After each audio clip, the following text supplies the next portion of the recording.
Break के बाद आमने सामने में आपका एक बार फिर स्वागत है। आज हमारे साथ हैं पर्यावरणविद बाबूलाल जी जाज। बाबूलाल जी, बात हो रही थी कि पॉलीथीन तो गायों के लिए जहर बन गया है। बड़ी संख्या में गायें मारी जा रही है। 1 अगस्त 2010 को राजस्थान सरकार ने पॉलीथीन पर प्रतिबंध निर्माण पर और क्रय विक्रय पर लगाया था जी, और 2016 चल रहा है। राजस्थान में 450 गायें प्रतिदिन केवल पॉलीथीन 450। ये सर्वे का पक्का आंकड़ा है। सरकार चाहे तो वो सर्वे करवा ले, इससे ज़्यादा संख्या आएगी। उसके बाद भी सरकार पॉलीथीन पर बैन नहीं लगा पाई और आज तक कोई ठोस ऐसा प्रयोग करके नहीं दे पाई जनता को, कागज और कपड़े के थैले के अलावा कोई इजाद नहीं कर पाई कि इसका उपयोग। तो यहाँ भी कहीं चंदे का मामला तो नहीं है? जैसे गुटखे पर बैन लगाने की बात होती है हमेशा केंद्र में, जी, और गुटखा माफियाओं से पैसा ले लिया जाता है। मैं तो चाह रहा हूँ पॉलीथीन पर प्रतिबंध हो तो पूरे देश में हो। आज गुजरात और एमपी से पॉलीथीन यहाँ आती है, 70 रुपए किलो की पॉलीथीन 150 रुपए किलो बिक्री चोरी छिपे, और हर आदमी हर चीज, सब्जी तरकारी आटा तेल पॉलीथीन में ला रहा है। तो जहर है। यहाँ तक चाय गर्म भी पॉलीथीन में लाता है तो केमिकल डाइल्यूट होता है और आदमी पी रहा है, मरेगा आदमी। जी जी, सरकार को कड़ाई से काम करना चाहिए, छापे मारे जाने चाहिए, निर्माण बंद होना चाहिए। क्या लग रहा है कि मैंने पॉलीथीन के मामले में भी सरकार बात उठाते हैं, आप मीडिया में जब आपके चैनल उठाते हैं, अखबार में खबर छपती है, 2 दिन उसका असर रहता है, तीसरे दिन वापस।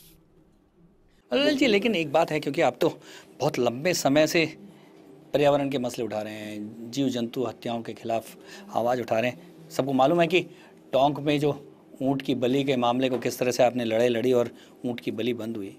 लेकिन लगता नहीं है कि अब जो एनजीटी नेशनल ग्रीन ट्रिब्यूनल बनाया उसके बाद हालात कुछ बदले हैं? हमें तो सहारा ही न्यायालय और मीडिया का है जी। 18 साल पहले हमने मामला उठाया था ऊँट का जी, और सरकार ने ये स्वागत योग्य कदम उठाया कि उसको ऊँट को राज्य पशु घोषित कर दिया जी। लेकिन 1 वर्ष हो गया है। जानकारी देना चाहता हूँ आपके चैनल के माध्यम से, जब से इसको राज्य पशु घोषित किया, कानून की पता नहीं सरकार ने क्या खामी रखी है। आज कानून बने 1 साल हुआ, पर 1 साल में लगभग 3000 ऊँटों की तस्करी राजस्थान से बाहर ऊँट चले गए हैं। आज अजमेर में जो पशु मेला हुआ है उसमें ऊँटों की संख्या मात्र 25% रही है। आज ऊँट यहाँ से, तो ऊँटों को भी काटा जा रहा है? हाँ, ऊँटों को काटा जा रहा है। बांग्लादेश जा रहे हैं, यहाँ से अलवर भरतपुर होकर के, हरियाणा होकर के, नेपाल के रास्ते होकर के बांग्लादेश और खाड़ी के इतने पशुओं को इस तरह से बुरी तरह से काटने का क्या? और ऊँट से तो सरकार कमा रही है। विदेशी पर्यटकों से जो है उसको नृत्य और उसको दिखा करके विदेशी पर्यटकों को खुश करके विदेशी मुद्रा कमा रही है। रेगिस्तानी जहाज ऊँट है। और आप देखिए कि ऊँट की दूध कई बीमारियों में काम आ रहा है। ऊँट की दूध की आइसक्रीम बन रही है, कई औषधियाँ बन रही है। पर सरकार का ध्यान, मैं तो कहूँ राज्य का पशु घोषित करना और ऊँट के लिए एक खतरा साबित हो गया। ऊँटों की संख्या ऑलरेडी 8 लाख की 2 लाख से भी कम रह गई और ये सिलसिला चलता रहा तो ऊँट भी बाघ की तरह, मैं ख्याल कोई आपने बड़ी रोचक बात बताई। जब गोंडावन को राज्य पक्षी घोषित किया तो गोंडावन समाप्त, और अब राज्य पशु ऊँट को घोषित किया तो ऊँट कम होने लगे। ध्यान देना पड़ता है सब सरकार को। कानून बनाने से तो कुछ नहीं, कानून की पालना नहीं कर रहा तो उसके खिलाफ भी कड़ी कार्रवाई हो। कोर्ट तो हर जगह जाकर के पालना कराएगी नहीं जी। सरकार के अधिकारियों की जिम्मेदारी है। अब सरकार ये कहती है कि अधिकारी हमारी नहीं सुनते हैं, तो ये तो विडंबना है कि आप राज्य चलाना नहीं आता तो फिर काय को आप चुनाव लड़ते हो। अधिकारियों पर तो कमान होनी चाहिए। बाबूलाल जी, एक लगता नहीं है कि जिस तरह से खनन का दबाव बढ़ता जा रहा है, विकास के नाम पर और खनन के नाम पे, माइनिंग के नाम पर जिस तरह से जंगलातों को ख़त्म किया जा रहा है, वो भी एक बहुत बड़ा चैलेंज हो गया अपने। एक्चुअली में सरकार ने क्या साहब के पिछले 2-3 टाइम से सरकार, मैं ऐसा मानता हूँ कि सरकार की नीति गलत है कि वन और पर्यावरण जी 2 एक दूसरे के विरोधी पक्ष है और दोनों विभाग एक मंत्री को दे दिए जाते हैं, जो इस बार भी दिए गए हैं। पेड़ को बचाने वाला खान चलाएगा तो पेड़ कैसे बचेगा? सही है। और उसमें भी नियम बने हुए हैं। आप देखिए खान का कितना बड़ा घोटाला सामने आया।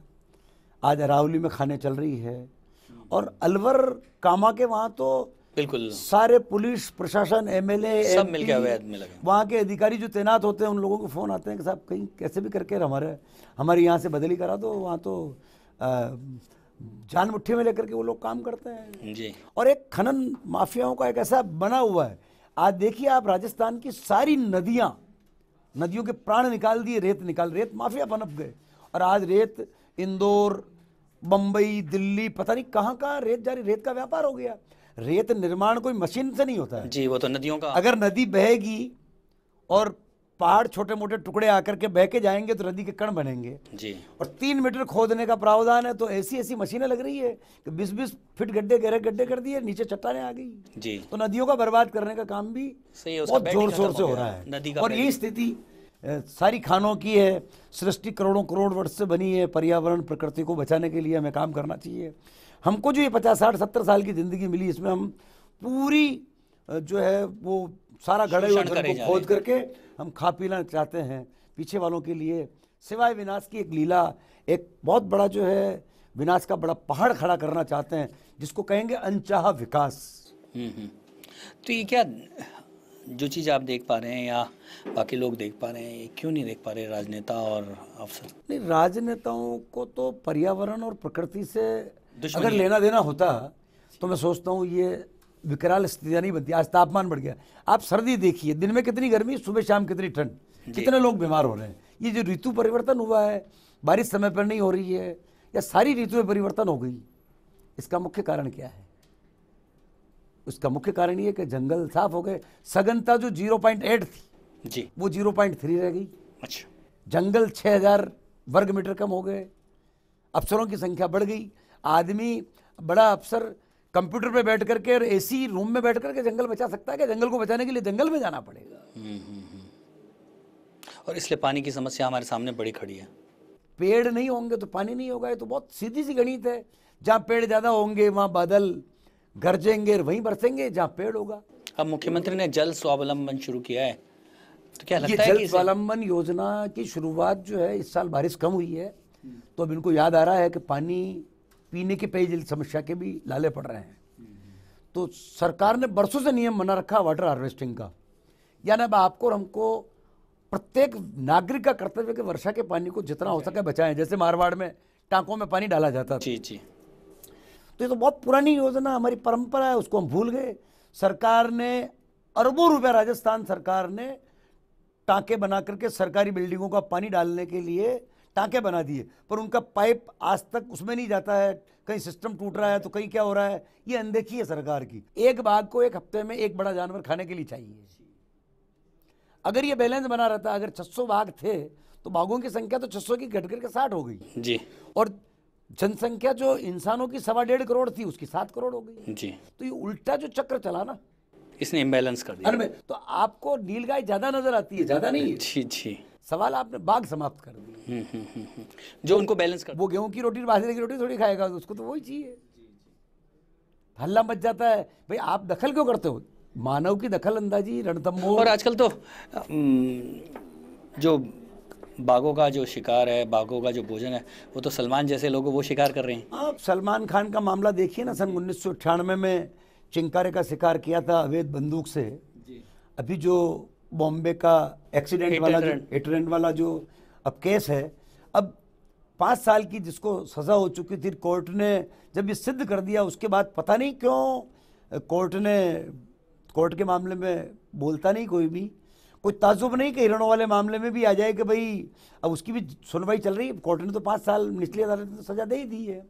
कोई ताजुब नहीं कि लिखा हुआ आ जाए कि भाई उन काले हिरणों ने जो सुसाइड नोट लिख रखा था कि हम तो अपनी मर्जी से हमने आत्महत्या की। और ऐसा हो सकता है। ऐसी आवाज लोग चाहे मजाक के रूप में ले रहे हो, क्योंकि जिंदा मक्खी को नगला गया है जी। भाई। सलमान जैसे व्यक्ति के साथ हमारे देश के प्रधानमंत्री ने पतंग उड़ाई है, जो एक वन्यजीव के अपराधी घोषित हो चुका है। तो इससे मैं सोचता हूँ वन्य जीवों के जो प्रेमी हैं या पर्यावरणविद है, उनके दिल को बड़ा धक्का लगा है। क्या लगता है बाबूलाल जी, क्योंकि आपसे बातचीत में करने के बाद तो ये लगता है कि हालात जो है वो काबू से बाहर हो चुके हैं और शायद हम अब उस ओर धीरे धीरे बढ़ रहे हैं, विनाश की ओर, पूरी तरह से जो सृष्टि के खात्मे की ओर। क्या लग रहा क्या है? ये तो एक्चुअली में मेरा तो ये मानना कि सरकार के भरोसे हम रहेंगे तो ये पर्यावरण की बातें बेईमानी हैं। प्रत्येक व्यक्ति का, प्रत्येक नागरिक का, प्रत्येक महिला का एक कर्तव्य है, प्रत्येक स्टूडेंट का एक कर्तव्य है कि हम पेड़, पहाड़, पानी, पशु पक्षी, प्रकृति, जी जान से जुटें और बचाएं। केवल हम अपने लालच के लिए नहीं जिए। हर व्यक्ति अपनी तिजोरी भरने में लग रहा है, अपने मतलब में लग रहा है, चालाकी बेईमानी करके पता नहीं जाना कहाँ चाहता है। चाइना, अमेरिका, दूसरे देश प्रदूषण फैलाने वाली फैक्ट्रियों को बाहर निकाल रहे हैं, प्रोडक्शन होने नहीं देते हैं, और हमारे देश में उन जलवायु खराब करने वाले, जहर फैलाने वाली फैक्ट्री, प्रदूषण फैलाने वाली इंडस्ट्री वालों को हम बढ़ावा देते हैं, सब्सिडी देते हैं, पुरस्कार देते हैं उन फैक्ट्रियों को लगाने के लिए, यहाँ उनको ज़मीन देते हैं। ये हमारी गफलत है, हम गाफिल लोग हैं कि हमारी नदियाँ, आज देखिए आप सांगानेर में छपाई के कारखाने, भीलवाड़ा के प्रोसेस हाउस, जसोल का बालोतरा पाली का जो कारखाने हैं, अगर कोर्ट और मीडिया नहीं हो तो आप सोच लीजिए कि पीने के मतलब कितनी दिक्कतों का सामना करना पड़ रहा है उन लोगों को।